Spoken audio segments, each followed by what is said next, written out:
This episode is proudly supported by Pepe Sayer Australian Cultured Butter. At Pepe Sayer, we focus on quality.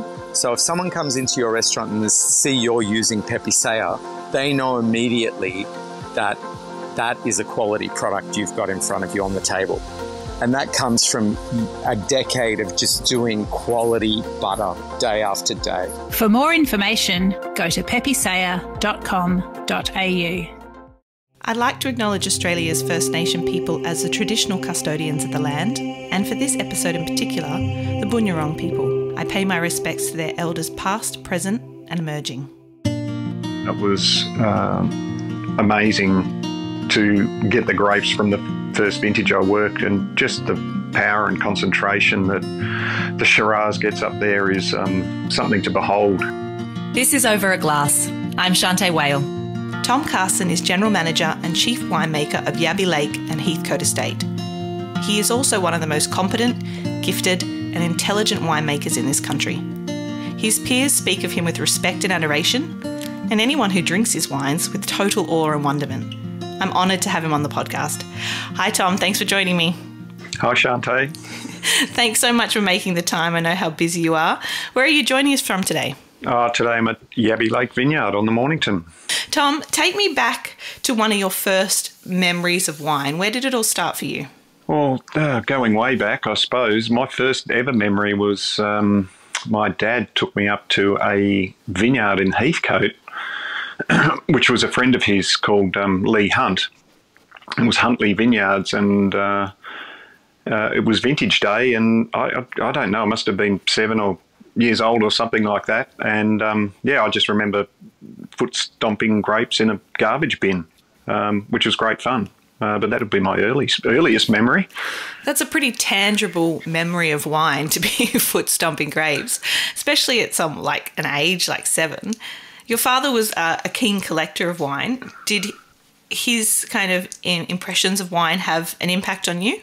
Yeah, well, he had a little cellar, and with his brother George, they would, get out good bottles on weekends when they were together and share and discuss the wine. So that sort of grew up with that as part of sort of celebrating lunches and family get-togethers, which was, back early from when I was quite young. So I think that I always had an intrigue about it because the wines were, treated with such respect and, fussed over and talked about, and it was sort of intriguing even back in those days.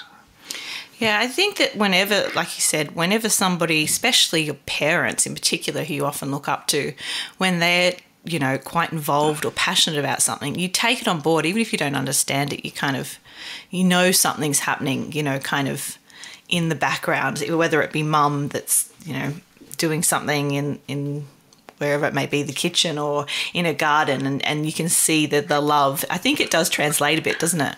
Well, sure. I mean, it piqued my interest for sure, and it took me a while to come back to it because, I've been back, going through school and getting to the end of school, finishing year 12, I was really unsure what I wanted to do. And I'd started a food science degree at RMIT, and I didn't really like that too much, and dropped out and worked in a bottle shop for a little while, and in a pub. It had a little bottle shop and wine shop out the front, which I was intrigued by all the wines there. So that was sort of starting to turn me around back to wine. And my cousin actually had a friend working in the Yarra Valley, and they just mentioned that they needed workers in the vineyard. So I thought, well, that sounds perfect. I love the outdoors, and went and joined the team at Domaine Chandon way back in 1988. And I worked a full year in the vineyard there with Dr. Tony Jordan running things, and that was really fantastic. And got a real taste for it. And they'd started building the winery there when I was getting towards the end of the year, and just met the winemaker there, Wayne Donaldson, who was just starting out, and he talked about study and what to do, and I just really hadn't thought you could go and study and be a winemaker. So it was just straight away I went, oh, that's what I want to do, and just enrolled in Roseworthy, and off I went. So it just it's a big circle, but it came back around, and I haven't really stopped being involved in wine since back then.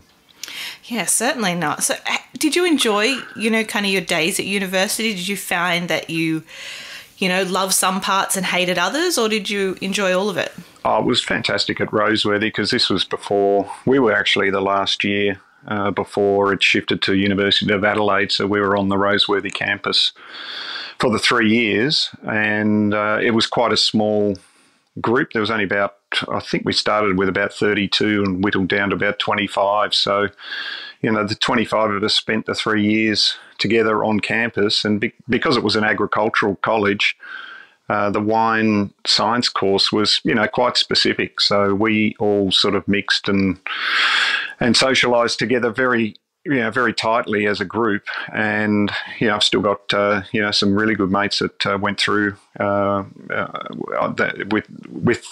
went through those years at Roseworthy. And it was just a fantastic time. We were all immersed in wine and loving exploring it and learning more about it. And I mean, I don't remember all of it, but I do remember a lot of good things happening there. I mean, first of all, being that you've got wine, as something that you all enjoy, you've got to get along pretty well. But also the fact that there was, like you said, down to 25, or from 32 to 25. That's such a small class. No wonder you kind of get to know and become really good mates with a lot of them. I think that's one of the best parts of university is coming away with really good friends. So I've heard that from Roseworthy. Nearly everyone that studied there has said something similar, so pretty amazing to be part of that.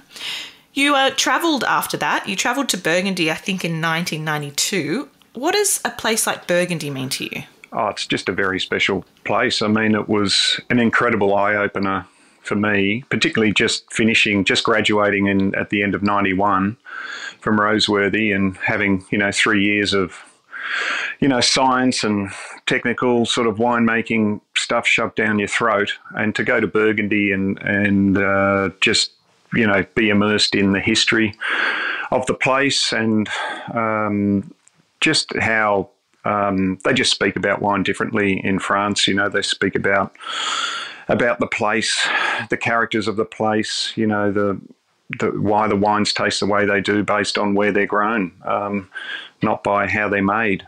And that was, I think, early on, just to have that massive contrast between the Australian approach and then this really considered approach in France, in Burgundy in particular, was just, really changed the way I suppose I thought about it. And, at that time in Australia, I'd just started working with Tim Knapstein in the Clare, who was getting his first crop of Lenswood Pinot and Chardonnay. And, Pinot back in 1991, 92, there wasn't much of it grown in Australia. And, it was just a variety that I just, having that experience in Burgundy, I was just fascinated by it. And, in Australia, there really wasn't a lot of it made, and we're only just sort of entering into the cool climates, Adelaide Hills and Yarra Valley. I mean, there was only, a handful of wineries in the Yarra Valley at that time. And some of them, like Mount Mary, Yarra Yering, but particularly Mount Mary, were really focused on, growing really fine, cool climate varieties, Chardonnay and Pinot Noir. And it was just a great age, I suppose, to be involved and just get into Pinot very early in my career, straight out of college, working with Tim Knapstein, as I said, with Lenswood, and then James Halliday at Coldstream Hills, and getting to know John Middleton at Mount Mary very well, John and Marley, and it was just a great time, just very fortunate to just arrive on the scene when Pinot was just starting to be talked about as, we can make some good Pinot in Australia. So, yeah, really good. It must have felt like you were on the cutting edge of something, to be working in a place like Australia, which has a long history of winemaking, but be working with varietals that, like you said, there was so much unknown, and you just got back from Burgundy, so you had a bit of an arsenal of experience. What was, I mean, and then you went to the Mecca. You went to Yarra Valley, and so, like you said, you worked under James Halliday for a bit at Coldstream Hills, and then at Yarra Edge Vineyard, and then at Yering Station for 12 years. So tell me a bit more about the experience of being in the Yarra Valley. Yeah, it's a beautiful place. I live there as well still, so it's a beautiful place to live, and there's a great wine community there. And I think back in those 90s when I was just out of college trying to learn the trade and get experience, I mean, it just loved the job. So loved working vintages and loved the long hours and the hard work and the creative side of winemaking, I suppose, seeing these wines come to life through the year in the vineyard and then in the winery. It was just head down, bum up sort of attitude. Just loved the job and loved the hours and what it all meant. And just fortunate at that time, the wine industry was expanding and people were in need of people to work, and it was just the opportunities to work around a little bit and get experience, particularly in the Yarra, it was just a very, very fortunate time to be around. Was there ever a moment in those years where you made something or you did something where you felt that something had clicked and you kind of went, this is what I want to do, or this was really successful, or where there's so much time that you spent there? What was a defining moment of making wine there? Oh, I suppose getting the job at Coldstream Hill was a real moment. I suppose being, pretty green out of college, and I'd worked one vintage in Burgundy and a couple of vintages with Tim Knapstein, but, a complete nut and novice really. And to get a full-time job working with James and Philip Dowell, who was a winemaker there at the time, just felt like, I can make it here. This is a full-time job, and really learning the ropes right through the year rather than just at vintage. Working out the whole process of finishing wines and maturing them and blending and just getting immersed in that. That moment, I suppose, was really significant because, to work with James, it was James and Suzanne Halliday at the time. They owned it outright, and they're just such fantastic people to work for. During vintage, Suzanne would cook us lunch and dinner, and James would just pull out these incredible wines, during a vintage, and every night, it didn't matter how busy we were pulled out of the cellar and plonked on the table at Coldstream Hills, and there'd be 4 or 5 glasses of wine in front of you, and James would play his options games every single night of vintage. And not just one bracket of 4 wines, but there'd be three or 4 brackets. And then, but just an amazing experience to taste all these fantastic wines from around the world, top French wines, US, Australian wines, young, old, and in between. And just to taste those wines blind and having to really think about what you're tasting, and then getting the explanation from James about what the wines are, where they come from, what to look for, was just a wonderful experience. And then once we'd finished that, and this was literally for probably 8 weeks of vintage, 9:30 at night, back out in the cellar, clean up and finish off the night, and we'll see you at 7 o'clock in the morning. So a relentless schedule, but incredible experience nonetheless. All absorbing, it sounds like, but sounds pretty incredible. I don't know many people that would say they didn't want to be involved in that. Did you ever make any mistakes along the way, just rookie errors or something, where you felt completely out of your depth that you remember from that time? Oh, there's always mistakes at vintage, processing errors where a bit of communication gets gets lost about what we're doing and what the order of things are. But yeah, there's been, spilt fermenters and spinning roto fermenters when the door was up, and sort of processing accidents like that. There's been a few of those for sure. Filling the press and then pressing start, but forgetting to check that the doors were closed. Rookie mistakes like that.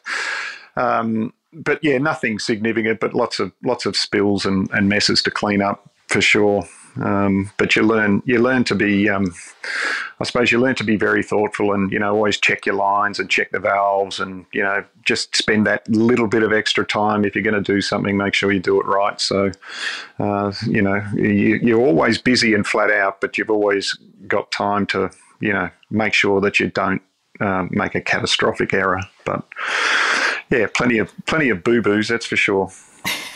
I'm sure that the team around you wouldn't let you forget it anyway. So if you did do something quite silly, they'd be riding you for a fair bit of time.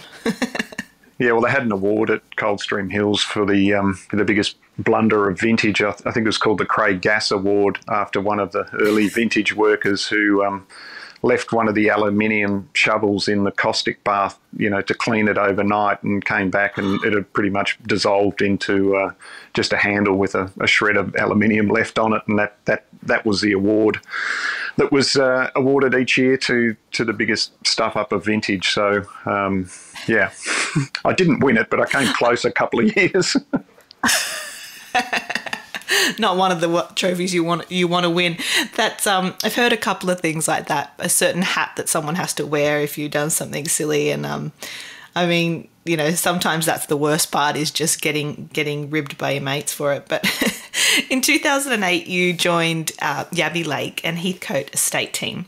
Tell me about working with the Kirby family, and tell me about why Mornington is capable of such incredible Pinot Noir and Chardonnay. Yeah, it was a big move to make. I've been at, the Rathbone family, Doug and Darren and they gave me my first big break in 1996, appointing me as winemaker for Yering Station. And, looking back, I don't know how they had such faith in me, honestly. I didn't have a huge amount of experience. I certainly had a lot of passion for the job, but they believed in me, and that was a huge, step up to go from sort of, assistant winemaker or winemaker at Yarra Edge, which was it was only a 10-acre vineyard I was running then, to go to Yering Station and the plans the Rathbones had, and the journey we went on over those 12 years. So that was really, amazing to see that place grow and what we achieved there. But so Yabby Lake, it was a tough decision to make, to leave Yering, because the Rathbones are such great people to work for, and they just love their wine, and their commitment to the industry is really fantastic. So it was a tough call, but I just thought the opportunity here at Yabby Lake, I came down to have a look at the vineyard, and it's just a beautiful north-facing slope, and the planning and that went into planting of the vineyard, the different clones, and on the soil mapping, and just the way they prepared the vineyard for planting and established it. It just seemed like there was so much potential off this site that I thought had yet to be realised, I suppose. It was, they were only really making two wines off the vineyard at the time. It was, Yabby Lake Chardonnay and Pinot. And there was just so much potential in this vineyard to do more with it and really understand, what we can do with learning about the vineyard and the little idiosyncrasies of each little section of the vineyard, and then sort of bringing that to life. So, it really thought, wow, this is can really sink my teeth into this job. There's a lot to be done, and the Rob and Mem Kirby, felt like they'd still yet to see the full potential of Yabby Lake. So they really wanted to to bring it to the next level, I suppose. So it was just just a fantastic opportunity that I just, I couldn't say no to. So yeah, it's 14 years ago, and we're still chugging along. So, I mean, you spent, like you said, it was 12 years at Yering Station, so you had so much time to dig your teeth in and really experience what, Yering Station had to offer. And then I think the Kirby family had it for 10 years, was it, before you took over as chief winemaker? Is that right? Yeah, the first release was 2002, so it was planted in 98. It was first planted in 1998, and first release was 2002 vintage. So, they've been going for sort of 5 or 6 years, or 5 years in the market, yeah. So what was the first thing that you kind of noticed being, really involved in the Yarra Valley and then headed out to Mornington? What are the first things you're noticing about how Pinot Noir and Chardonnay are growing out there? Yeah, it's obviously close to the Yarra Valley, but climatically there's a couple of bigger differences down here. We are very close to the coast and more maritime than the Yarra Valley, and that poses benefits and issues, I suppose, having being, I don't know, it just seems to be always windy down here, which can really play havoc with flowering. But during, those warmer days during summer, it really does help. That sea breeze does really help moderate the heat spikes. And yeah, it's just, there's a lot of similarities between the Pinots in the Yarra and Mornington, but, probably significant differences as well in terms of, I suppose, tannin and concentration and colour we get on the Mornington. There's just that a little bit extra level of concentration and extract, which, is great to deal with. I think there's so much potential here with the Pinot on the right site to really make some incredibly profound Pinots and quite age-worthy ones as well. And, since kind of the beginning at Yabby, like you've been working with kind of single block releases, does that just give you the opportunity to really kind of compare and contrast and just look at kind of, what each little plot has to offer? Yeah, I suppose it's a sort of a Burgundian mindset on how to understand the site, is to take every little section that is different due to soil or variety or clone or aspect, and make that as best you can into a separate wine, and then understand what viticultural practices and what winemaking practices are really working, coupled with the vintage conditions, what is the best way to bring out the best in these sections. So originally it was just to learn about the site and understand which parts of it producing which types of wine, and then how to sort of craft our winemaking and viticulture around what each parcel can potentially give. And so, it's 100 acres here. So we, in a normal year, we can make sort of 45 to 50 separate parcels off the vineyard. And that just gives us a great, palette, I suppose, to work with in terms of blending the single vineyard wines and Red Claw. And then if we do get those little special batches of wine off particular parts of the vineyard that we just find outstanding and just shouldn't be blended away, they just demand to be bottled separately, we'll do that. So yeah, it's a combination of, just, I suppose, attention to detail in the winemaking and viticulture side, and then, then just looking at the business side of winemaking and how we can, best maximise what we've got here. In 2012, the Block 1 Pinot Noir made history by winning the Jimmy Watson Trophy. So the first time Pinot ever took the gong in its 52-year history at that time. What did that moment mean to you? Oh, it was a fantastic night. It was, I suppose, for me, I just thought it was, really an award for, every Pinot maker. It was for everybody who loves Pinot and is committed to Pinot.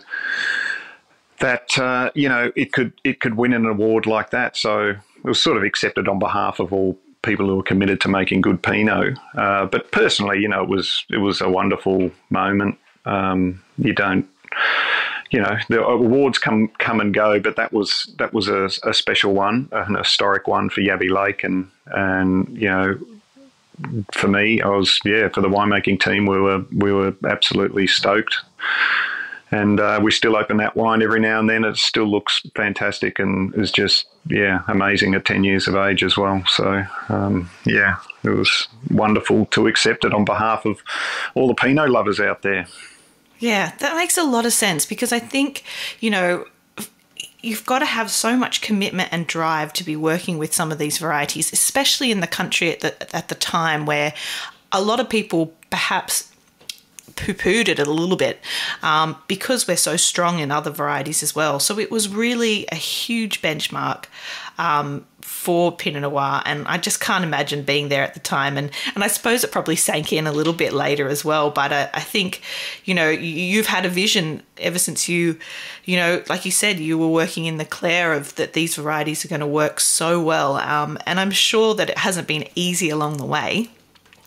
I want to ask you a bit about Chardonnay, because I could probably base this whole podcast on just talking to you about Pinot Noir and Chardonnay, but I also want to hear something from you as well. So your experience with Chardonnay in your career, we get a lot of stories. We often hear the old hash story about how Chardonnay's changed in the years. But I want to know from you, how have you seen the varietal handled over the years, and where do you see Australian Chardonnay headed in the future? Well, I mean, I suppose it's changed for a lot of people, but working in the Yarra very early on, working at Coldstream Hills, and as I said, I got to know John Middleton, John and Marley quite well, and we would often go around there for dinner and talk about wine, and always had just massive admiration for the Mount Mary Chardonnays that John was making, back in the 80s. And, they were 12.8% alcohol, not heavily oaked, no malo, beautiful sort of mineral line through the wines, and just really wonderful Chardonnays. And it was, I learnt a lot from him about, what cool climate Chardonnay should taste like and what the balance should be. You don't need to make them into these massive, big, oaky, over the top ripe things that everybody was fascinated with Chardonnay at the time. If you understand the site and the potential in the region, you can make these, these wines that just have absolutely beautiful balance straight out of the vineyard. You don't need to mess with them too much. So I think, or mess with them at all, really. You just, pick them at the right moment and natural ferments in oak, and away you go. So I think at the time, cool climate Chardonnay was definitely underappreciated and misunderstood. And I think the journey that we've gone on, partly in Australia, is people have just understood how amazing these cooler grown Chardonnays can be in the hands of people who know what they're doing. So I think that has certainly been a big part of the Chardonnay journey, from the sort of sunshine in a bottle attitude to super fine and really detailed wines coming out of cool areas. And today, over the last decade, we've just seen an explosion of great Chardonnay in Australia, particularly from the cooler areas. And that's rubbed off on all Australian Chardonnay. Even I think, Margaret River Chardonnay's never been as good as it is now, whereas, maybe 10 or 15 years ago, they were pretty big and full throttle. The ripeness was a bit over, and they've understood, the best Chardonnays now out of Margaret River are fantastic. They've got beautiful line, and they contain that concentration, and that minerality is in the wine, and they're making the best Chardonnays I think they've ever made. So I think the whole Australian scene has, learnt and understood and interacted and fed off each other about how good Aussie Chardonnay can be. Yeah, I totally agree with you. And I think that sometimes, when you talk about wine, you're often talking about texture, and you're talking about line and length. And I think that, we talked about that overt fruit that we do we have and we can maintain. But I think it is interesting to think about a wine, way after it's past your lips and way down the line there, and talk about what's still happening minutes after. And that's something that you always kind of speak about. And I think it's really important as well, because they tend to be the wines that live in our memory when we taste them and think, God, that's so detailed. And it's just lasted on the palate for minutes longer. Yeah, well, it's a sign of a great wine, isn't it? The palate length and the balance.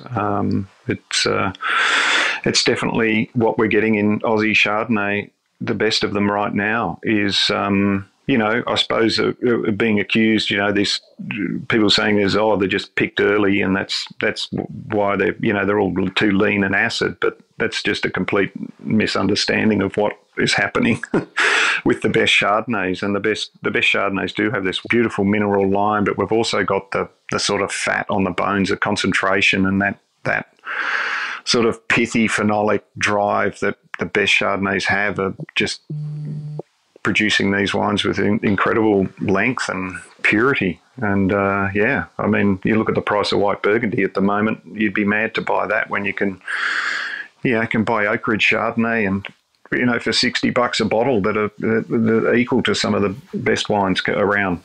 Absolutely. I totally agree with you. And I think, like you said, sometimes it's not the wine that maybe leaps out at you that's so kind of obvious. It's that, like you said, looking in a little bit further, and then you start to see the wines that, like you said, are just as powerful, but they've got more nuances and more kind of intricacies perhaps than other wines as well. But you've kind of come full circle with the Heathcote region. You work there with Shiraz and a few other varieties, and your work has really driven the acknowledgement of the region for high quality wines. Tell me about what you love about Heathcote. Yeah, Heathcote was a real challenge to start up there. I'd never made any wine out of Heathcote, and it was,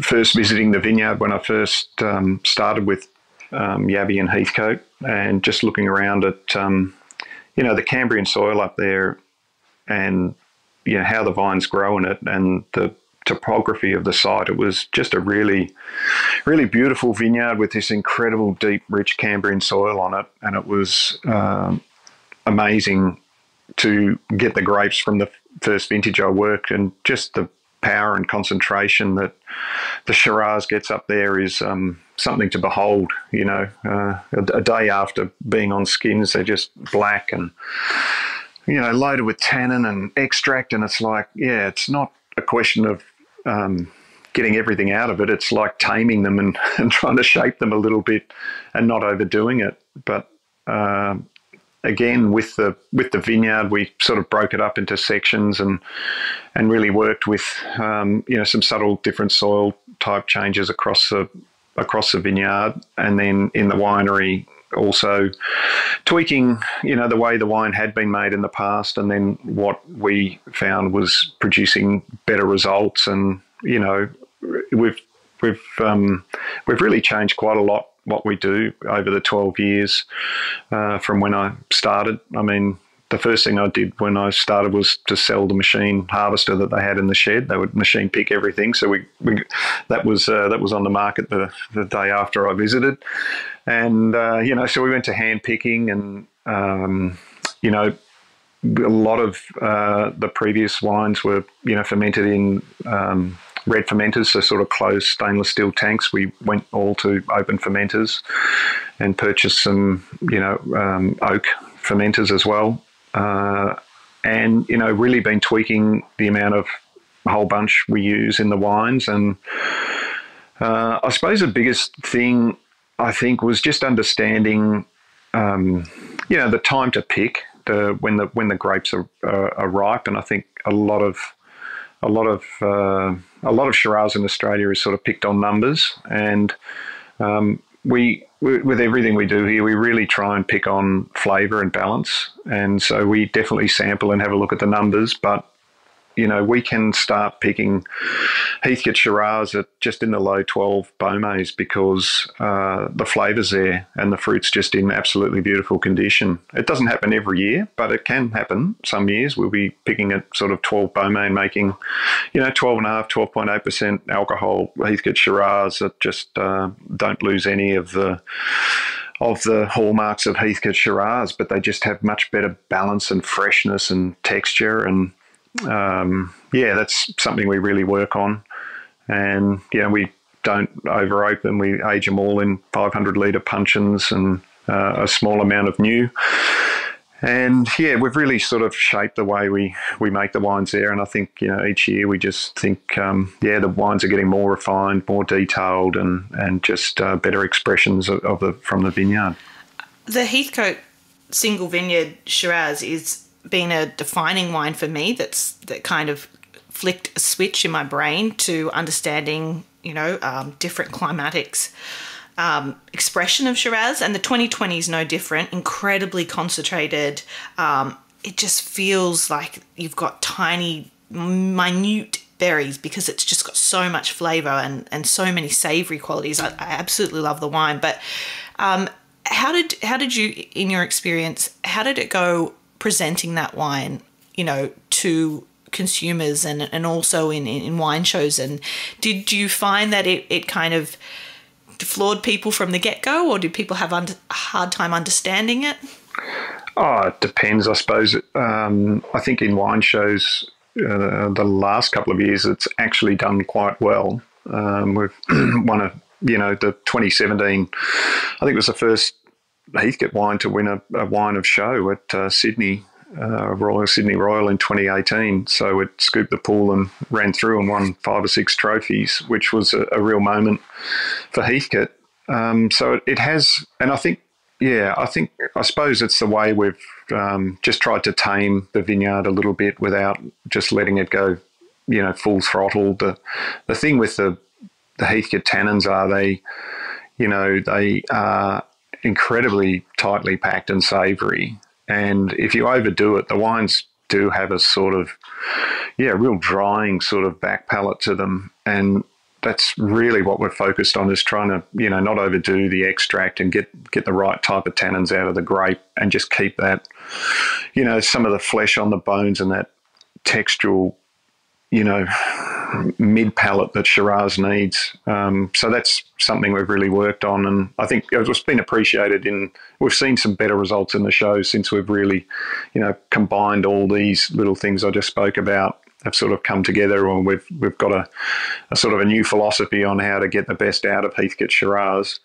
And consumers, they've got an understanding of Heathcote.